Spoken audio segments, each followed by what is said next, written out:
Hey everyone, welcome back to another video here on the channel. Today we're going to be taking a break from the normal transportation method I usually cover and take a look at something certainly more personal, more fun to ride, and even does provide a little bit of adrenaline while riding it.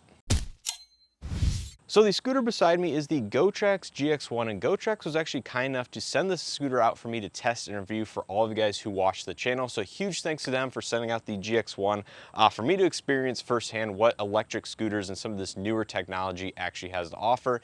And make sure you guys stay tuned to the end of this video, as I do have a very big special announcement, which some of you guys I know have actually already seen in person based on some comments. So as somebody who was born in the 1990s and grew up in the mid to late 2000s, electric scooters in the Razor E100 or the E200 series kind of went hand in hand. And if you guys are, similar to my age or are familiar with those electric scooters, you'll know just how different these newer ones are from those iterations that were certainly very archaic compared to the technology that is currently offered in today's world. So in this video, I want to show you around the GX1 and what it has to offer, go over the hardware and some of the key specifications, then go ahead and take this scooter out for an actual real world ride, show you how it is behind the handlebars, if you will, and overall usability out on some of the roadways in my area. Then we will kind of conclude this video with things that I really think the GX1 excels at, things that I think they could improve in the future, either with this current version of the scooter or future iterations of this product, and ultimately decide whether or not it is worth purchasing the GX1 or any of the other Gotrax GX series of scooters, depending on your use case, where you live, and your overall budget and things like that. So without further ado, let's not waste your time and get right into it. So quickly before we go over the GX1 itself, I want to run through the different GX scooters within Gotrax lineup. Now they offer a GX0 all the way up through a GX3. The GX0 is kind of their entry-level dual motor, somewhat off-road oriented scooter. It's going to have slightly smaller tires, dual 500-watt electric motors, smaller battery packs, slower top speed, and overall performance, but it's going to still be quite capable when it comes to dual motor electric scooters. Now going into the GX2, the GX1 and GX2 are actually going to be very similar, if not identical, in terms of their overall hardware package, except the GX2 is going to be gray, where this one's obviously going to be black. The GX2 nets you 800-watt dual electric motors, a larger battery pack, about 30% larger, 5-mile-an-hour higher top speed, and generally is going to be a great option if you really do need the larger battery pack, slightly longer range, as well as that higher top speed versus this GX1 right here. Now moving up to the GX3, this is going to be their halo product, at least as of me filming this video. It's going to be, noticeably different in terms of its overall hardware, different suspension setup with more adjustability, dual 1,000-watt electric motors with, of course, a larger, more powerful battery pack, and it is going to net you about 8-mile-an-hour higher top speed, about 38 miles an hour, noticeably longer range, is going to be blue in color, larger tires that also are going to be pneumatic, and everything like that. So if you need a little bit of additional capability in the hardware aspect, as well as a faster, higher performance electric scooter, that's certainly going to be the GX3 within the lineup, where the GX1 and GX2 are going to be fairly similar. So going back to the GX1 in front of me, as I mentioned, this is going to be dual 600-watt electric motors. It's going to be about a 15 amp hour battery at about 48 volts, which is just over or right around 700 watt hours of total energy. Now this one's rated at 25 miles of estimated range with a 30-mile-an-hour top speed. I will say you probably aren't going to be getting 25 miles of range unless you drive this or ride it extremely conservatively, but I don't think 20 miles is definitely out of the question, again, depending on how you ride it. So taking a look at the hardware aspects, you do have dual mechanical brakes for both the front and the rear. Of course, you have LED lighting for a headlight and accent lighting for nighttime or dim lit conditions. You do have a bell as well, which is kind of like the traditional bicycle bell, if you will. These are going to be the rubberized grips, which have a nice flare at the end for a little bit more leverage and space for your palm to rest. You can lock these down on both sides so it doesn't twist while you're riding, which is obviously going to be a safety item. So good on Gotrax for designing these grips as is. This is going to be your main control panel with your speed adjustments, your drive modes, your walking, headlight, obviously to turn the scooter on and off as well with your LCD screen right here. We will go ahead and get back to that here in a second. This is going to be your thumb throttle, which is actually a very ergonomic, well made design and well programmed as well. It really doesn't have any dead zones, and I really like the aspect of where your hand rests on the grip versus the thumb and the brake interaction. You can all kind of do it all at once if you really do wish. This is going to be your fold down hook as well as an additional baggage hook. You can see it's actually magnetic, so it doesn't, you know, move around while riding. So another great small design. This is going to be the nice large, pretty beefy tiller, which does have a lock mechanism as well as your folding mechanism at the bottom. So you simply lift this up if you want to fold the tiller down. It will loosen up just a little bit, but does have a safety item here where it won't fully release unless you push this down. And of course you can latch it down there to, you know, fold it, transport it, carry it, anything like that. So we'll go ahead and leave that latched up here for the time being. 10-inch pneumatic tires, both in the front and back, with full suspension up front and, you know, one hydraulic suspension setup in the back. You see the nice beefy kickstand there, which actually is tucked up quite nicely under the deck. So I think that's another highlight as well. As I mentioned, dual mechanical disc brakes, both for the front as well as the back. This one's located on the right side. The rear is located on the left side. But they do squeak a little bit. They do make a little bit of noise. They probably will need adjustment if you actually do purchase a scooter for yourself. But it does provide a very nice amount of stopping power. This is going to be your charge port location on the right side of the scooter. LED accent lighting, which is both on the left and right side of the deck, as well as up here on the actual tiller. And then coming out back, we do have our LED brake and running light, depending on if you have it, the lights on or off. There's your suspension, adjustable preload on all three suspensions. There you can see the electric motor, 10-inch pneumatic tire. Everything's very easy to access. It's pretty much plug and play as well. So if you need to service one or both of the motors, you can simply unplug them from the harness, remove the actual bolts and, you know, nuts necessary to do this servicing. And, you know, adjustability with the brakes and everything is very easy to access as well, which you can see the mechanical disc brake right there. So that is pretty much all of the, you know, elements or hardware of the scooter. You can access the deck bolts right here underneath these rubberized flaps. Now coming back up to the LCD display, we'll go ahead and power it on. You simply hold the power button. It will boot up. It comes locked from the factory with a 3-digit passcode, which is actually 000. You can change this if you do wish. Double press the power. It will actually unlock it and immediately comes into the parking mode, which to get out of parking mode, either you know, here at boot up, or if it goes into after sleep at a stoplight or anything, simply pressing the plus or minus button will do that and provides you in a M mode, which is the lowest power or the 15-mile-an-hour top speed limited mode. And you can see we are able to actually move this scooter forward. Now to change the mode, use these plus and minus buttons on the left side. So up or plus is down and minus is up. I know this is a little bit backwards, but that is how they programmed it. Wish that was a little bit different. So M is 15 mile an hour, D is 21 miles an hour, and S is going to be 30 mile an hour top speed limit. Now, if you want to provide faster acceleration up to those top speed limits, that is going to be this button right up here with the little scooter icon, and it's going to be in regards to these blue wheels at the bottom. So if you press that, you can see it starts flashing, and that's going to be your faster acceleration mode. If you want the standard acceleration, you simply press one more time, and that's going to be the solid blue wheels just like that. Now there you can see your battery status indicators. Just going to be 5 bars, kind of general or vague, if you will, but does its job in providing you a rough estimate of your current battery available. This is going to be your walking mode, so if you want to walk beside the electric scooter while providing it just a little bit of power, that's going to be this button. This is going to be your LED headlights and accent lighting on and off, as well as, of course, your battery, or excuse me, the scooter on and off button. Now, if you want to actually access the odometer and change it from the trip meter, which actually does reset every single time you turn the scooter on and off, which is a little bit of a design flaw in my opinion, but simply pressing this one time will cycle between odometer and trip information. You can see I actually have 159 miles total on this electric scooter so far. So I wanted to give it enough time to get broken in, see what the overall quality and design's like before providing this review video for you.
So now that you guys know a little bit more about how the scooter acts and performs out on the roadway, I quickly want to run through a bulleted list of my likes and dislikes, just so you guys know exactly what I think is a very positive aspect and what is not so positive about this particular scooter.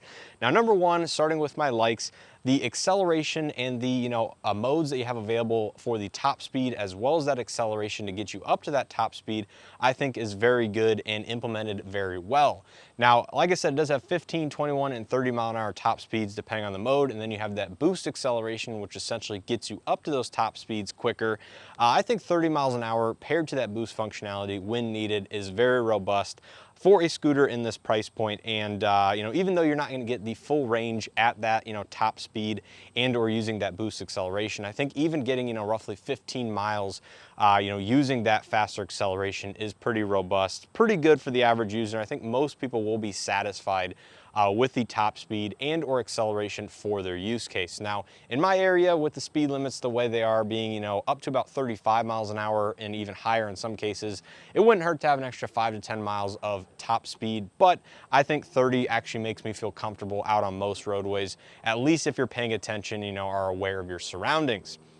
Number two is the suspension. I think the suspension on the scooter is fairly robust. It has decent dampening, and although the dampening is not adjustable, it does have adjustable preload if you want to dive into that. But I think out of the box, it does a very good job of soaking up most, mild to moderate sized bumps. Now, obviously, when you hit massive potholes, you go, do massive off-road types of jumps and stuff like that, you are going to feel the limitations of the suspension.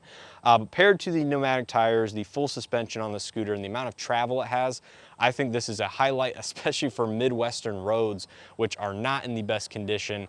Number three is the lighting.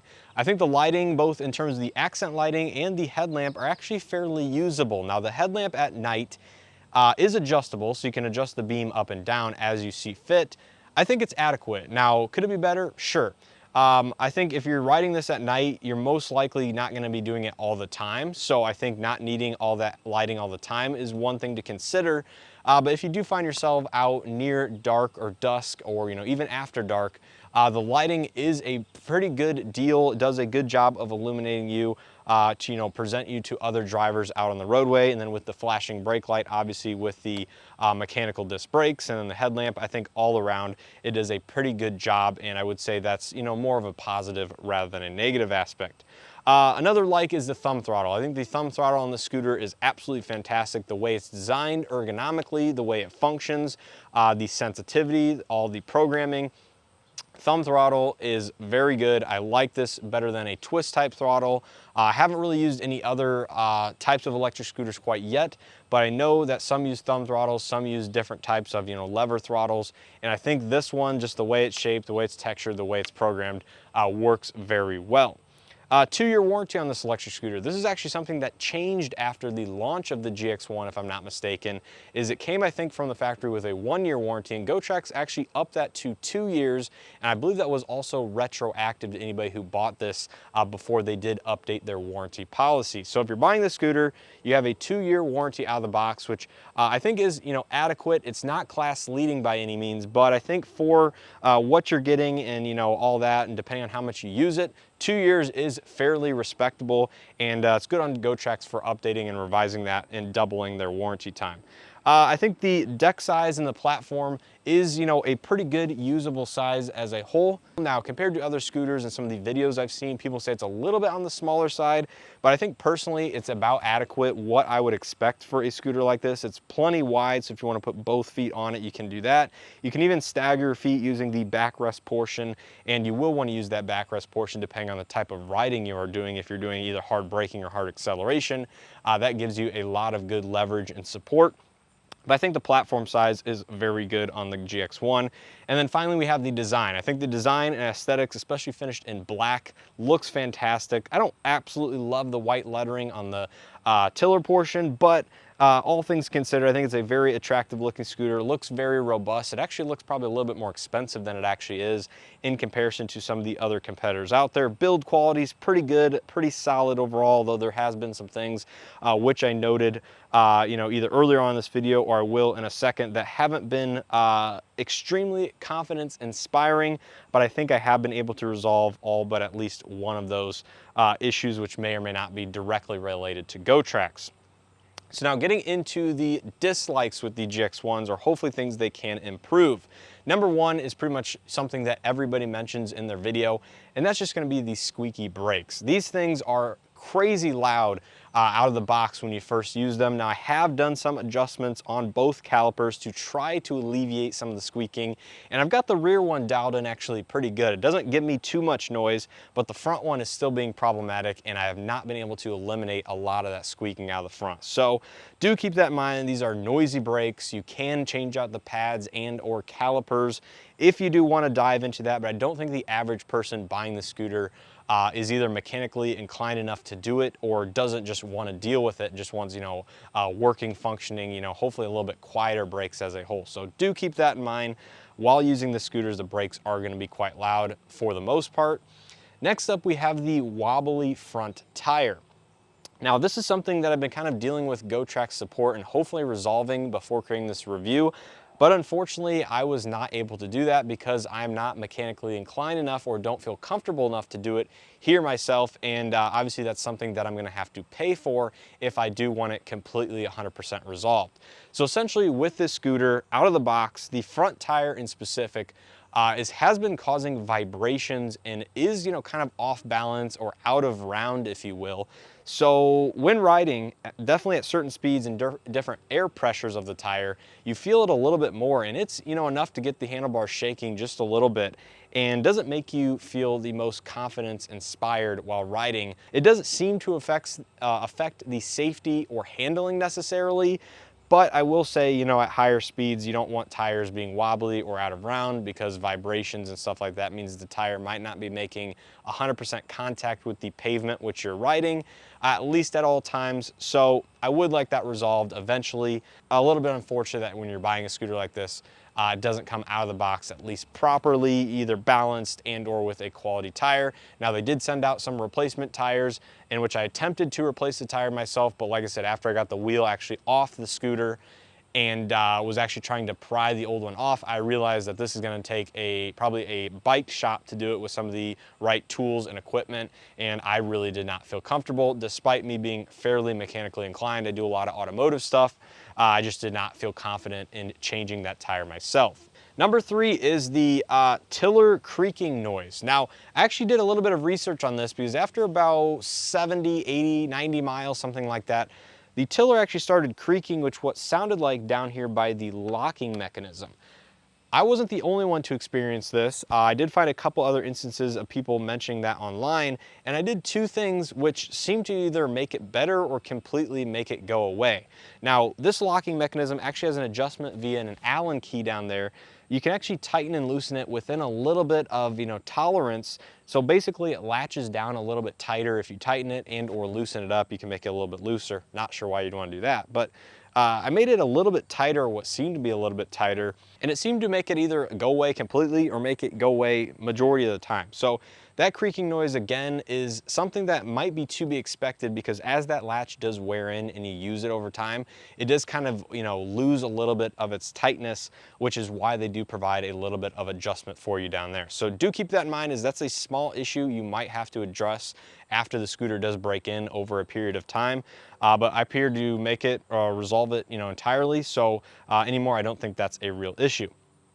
Number four is the electronic speed limiter and the speedometer actually not reading what the actual speed in which you're traveling. So I explained this a little bit out on my ride, but to be a little bit more specific and reiterate once again, I think this scooter is electronically top speed limited at 30 miles an hour. I think this thing has the potential to do 35, maybe even a little bit higher than that if they were to unlock the speed limiter.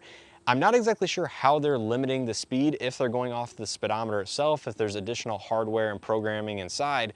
But essentially from what I found is that if you're going downhill, say you're going downhill at, 33 miles an hour or whatnot, your full acceleration on the throttle, once the speedometer hits 30, pretty much the motors and everything powering the scooter basically keep you at that speed and don't provide you any additional acceleration. Now, I think that's a little bit weird, but the issue I have with it in specific is the fact that if you're in one of the 15 or 21 mile an hour modes with the scooter and you're traveling, say, 25 miles an hour down a hill, the speedometer will continue to read whatever your top speed mode is. So say you're going 25 down a hill, but you're in the 15 mile an hour mode, well, it's only going to read 15 miles an hour on the speedometer, even though you're going much faster than that in the real world, via GPS or whatnot. So I wish Gotrax would at least display the correct speed on the speedometer, even if you're in one of the slower top speed modes, just so you know exactly how fast you're going. And then finally, we have our fifth one. The parking mode with the scooter is absolutely annoying, and it is one of the biggest issues I have with the scooter. If you're at a stoplight, if you're at a stop sign, if you're at a stop for more than like 10 seconds, the scooter goes into parking mode. And to deactivate that, you either have to hit the plus or minus on the left side control panel. And if you hit the wrong button, either the plus and or minus, I can't remember which one, it puts you in a totally different mode than the one that you were in. So say you're in the top sport mode and the thing goes into parking mode, and then you have to deactivate parking mode with either the plus or minus. If you hit the wrong button over there, you're back in the slowest M acceleration mode for 15 miles an hour. To me, I wish you could either disable parking mode and or the timer for it to go into parking mode was at least double, if not triple as long, because I think 10 seconds, obviously most stoplights are more than 10 seconds depending on when you pull up to them. So that's a big issue I have with the scooter is the parking mode, and something I think they need to address ASAP with this, because it's quite annoying to use on a daily basis out on real world public roads. So I think that's going to be it as far as my likes and dislikes for the scooter. Hopefully that gives you a better idea and exactly clarifies some of the things I was mentioning out on the riding portion of this video. I don't want to keep this video too long, so hopefully that does it for most of my likes and dislikes, and you get a better overview and understanding of specific items that I like and dislike. But outside of that, I think its performance, as you guys saw in the riding portion, is quite impressive. I really do like the GX1 as a whole. I think for an entry-level performance scooter from Gotrax or any other brand out there, say if you're just getting into electric scooters just like I am, this is the first electric scooter I've ridden since those Razors way back in the day, over 10 years ago. I think it just goes to show how impressive newer technology really is. It provides very decent real-world range, 15 to 20 miles, out either at top speeds or riding with the performance acceleration mode. I think 30 miles an hour of top speed is more than adequate for most people, especially if you're in city type environments where you're not even hitting 30 miles an hour most times. But I think out where I'm in more suburban areas, 30 miles an hour feels like a solid, comfortable, speed to be traveling out on roadways. Although I will say with the GX2 and GX3 offering higher speeds, I think 35 personally would be exactly the sweet spot that I would target if I was looking to buy one of these for myself. But I think 30, depending on, the price point that you can get the scooter at, is not something to walk away from the scooter entirely for. And 30 for a while feels extremely fast until you start getting used to it, and then that's when you start itching for more. But I think for first-time riders, first-time buyers, kind of like I am, now who should I recommend this scooter to? Now luckily I have a single-family home where I have a garage which I can pull the scooter in, kind of park it in its place, plug it into charge overnight or whenever I need it, and can basically roll it out of the garage and just start riding it down my street. Now, given the scooter's size, the overall weight, and the form factor, I would probably shy away from the scooter if you're living in an apartment or a multi-story, multi-family home where you do need to transport it either upstairs, to your room, via a car at some point. Because this thing at the end of the day weighs, nearly 75 pounds. It's huge, it's bulky. It can be hard to maneuver, so I think the ideal buyer for the scooter is somebody that can basically roll it out of a garage, lives in a single family home, or just, you know, has a one-story living arrangement where they don't necessarily need to fold it up and transport it upstairs and or in a vehicle often. So I think that is what I would recommend for the scooter. Now finally, when it comes to the price point that the GX1 comes in at, as of me filming this video, it's going to come in right around the $1,200 mark, including shipping. I have seen it as low as $1,000 on sale, and obviously they're running discounts and have coupon codes from time to time. So, you know, around the $1,200 price point for this one, I would say if you can get it on sale for less than that, it's probably a very solid value and a very solid buy. Now, when it comes to that GX2 with the larger battery as well as the higher top speed and slightly more powerful motors, although that's not a huge deal in terms of its acceleration, I would say if you can get the GX2 for about the $1,200, maybe $1,300 price point, and you do need that additional top speed and longer range, I would say that's probably the one I would opt for if I were to do it again. Now, if you can get this scooter as it sits for less than $1,200, and don't need the top speed and don't need the additional range, I think this one is plenty fine in terms of its performance for the average person out there. Like I said, if you're in a more city, urban environment and can plug it into charge, say at work, if you're doing, you know, a 15-mile one-way commute, I think this one is still plenty fine for, you know, less than that $1,200 price point. So I think they're both going to be, you know, respective good values. Just depends on your use case, whether or not you need that 5-mile-an-hour extra top speed, need the additional range. But I think the GX1 and GX2 are going to be pretty solid values, especially the lower you can get this or closer to $1,000 price point. So overall, I think that's pretty much going to do it here for this video and my review of the Gotrax GX1. Once again, I want to give a huge thanks to Gotrax for sending the scooter out for me to test and review for you guys here on the channel. Now at this point, you're probably wondering what is the special announcement that I have to offer, and that is a new channel that I have created called Scooting Made Simple. On that channel, we're going to review e-bikes, e-scooters, just all personal transportation types of devices. I already have a video live on that channel, so I know some of you guys have already seen it based on some comments on that video. But basically, go check it out. Subscribe if you guys are interested in more scooter or e-transportation type of review videos. I am very excited about that channel because now that I've gotten the hands on this one, I'm kind of itching for more devices and more scooters and more bikes to test and review. So I am very excited, hopefully to launch that channel, get it off the ground, and get some other manufacturers to help participate and provide products for me to test and review. So if you guys want to see more products just like this one, make sure to hit that like button here on this video. Go subscribe on that channel. I might have a card up in the corner so you can go link directly to it.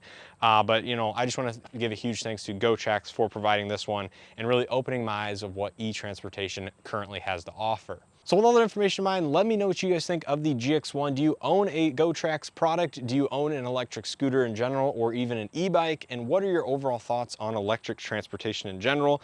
I really think this is one that I would personally go out and recommend. Like I said, if you're interested in looking into getting an e-scooter or a personal transportation device, either for commuting reasons, just personal pleasure, or just to let off some steam at the end of the day after work, you want to go take this for a ride, it really does give you a totally different perspective of your local neighborhood or where you currently live at, that you don't get from, you know, a traditional car or, you know, other types of stuff like that. You can really drive this anywhere you want to, and I think it just allows you easier access to, you know, stuff you really didn't know was around you before. So let me know what your thoughts are on this down in the comment section below. As always, I appreciate continued support here on the channel. Make sure to like, comment, subscribe, and as always, hope to see you guys in the next one.